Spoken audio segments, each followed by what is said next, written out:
শুরু করিতেছি মহান আল্লাহর নামে, যিনি পরম করুণাময় এবং অত্যন্ত দয়ালু। আপনারা যারা আমার ফ্যান ফলোয়ার আছেন, বিভিন্ন সময় বিভিন্নভাবে আমার উপর কষ্ট পেয়েছেন, তাদের উদ্দেশ্যে একজন সাবেক এমপি হিসাবে আমি দুটি কথা বলতে চাই। আমি আপনাদের এই সংস্কার, কোটা সংস্কার যে আন্দোলন, এই আন্দোলনে বা বৈষম্য বিরোধী ছাত্র আন্দোলন, এই আন্দোলনে কোটা সংস্কারের জন্য আমি সবসময় আপনাদের সাথে ছিলাম এবং এটাতে যারা আহত নিহত হয়েছেন তাদের পক্ষেও, এই বিচারের পক্ষেও আমি ছিলাম। কিন্তু আমার ব্যর্থতা হচ্ছে কি, আমি আপনাদেরকে বুঝাইতে পারি নাই। এটার জন্য আমি সম্পূর্ণ ব্যর্থ হয়েছি এবং আমি এই ব্যর্থ হওয়ার জন্য আমার যারা ফলোয়ার আছেন, যারা আমাকে নিয়ে প্রত্যাশা করেছেন, সবার কাছে আমি দুঃখ প্রকাশ করতেছি। আমি আপনাদেরকে আরেকটি কথা বলতে চাই। এখন যে কাঠামোগত সংস্কার আপনারা চাচ্ছেন, দেখেন এই সংস্কারের জন্য আমি বহু বছর আগে থেকেই কাজ করে যাচ্ছি। আপনারা দেখেন এই দুর্নীতির বিরুদ্ধে যুদ্ধ গত 15 বছরে আপনারা যে 2-3 জন মানুষ দুর্নীতির বিরুদ্ধে সোচ্চার ছিলেন, এর মধ্যে হয়তো আমাকে একজন আপনারা পাবেন।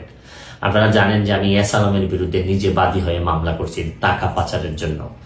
আপনারা জানেন যে আওয়ামী লীগের বর্তমান কমিটির যিনি প্রচার সম্পাদক আব্দুস সুবহান গোলাপ, তার আমেরিকাতে 9 বাড়ি থাকা নিয়ে আমি নিজে বাদী হয়ে মামলা করছি। আমি পুলিশের সাবেক আইজিপি বেনজিরের বিরুদ্ধে নিজে বাদী হয়ে দুদকে মামলা করছি। মহান সংসদে আমি তার বিরুদ্ধে বক্তব্য দিছি। মতিউর যে কর কমিশনার, মতিউরের বিরুদ্ধে আমি মামলা করছি। আমি সালাম মুর্শিদির বাড়ির নিয়ে মামলা করছি। আমি সালাউদ্দিন, কাজী সালাউদ্দিন যে ফুটবলের দুর্নীতি নিয়ে আমি কথা বলছি। ওসি মুয়াজ্জেমের বিরুদ্ধে আমি নিজে মামলা করছি, করে তার 8 বছরের সাজা হয়েছে ডিজিটাল নিরাপত্তা আইনে। আপনারা জানেন যে জীবনে যত ঝুঁকি ছিল, আপনারা জানেন যে এই কোটা আন্দোলন শুরু হওয়ার 2 সপ্তাহ আগে আমি প্রেস কনফারেন্স করতে বলতে বাধ্য হয়েছি, আমি জিডি করছি যে আমার জীবনের উপর হুমকি আছে এইসব দুর্নীতির বিরুদ্ধে প্রতিবাদ করতে গিয়ে। সুতরাং আমি এই যুদ্ধে সবসময় চেষ্টা করছি।